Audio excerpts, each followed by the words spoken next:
पर शोभे उनके सोने के जनेउआ कन्हवा, पर शोभे उनके सोने के जनेउआ।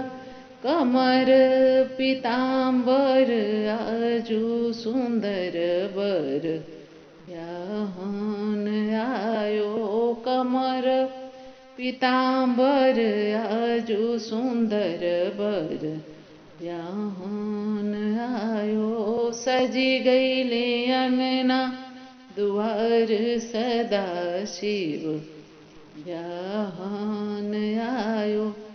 परिछे बाहर भैली सारी सरहजी सब, परिछे बाहर भैली सासू सरहजी मिली।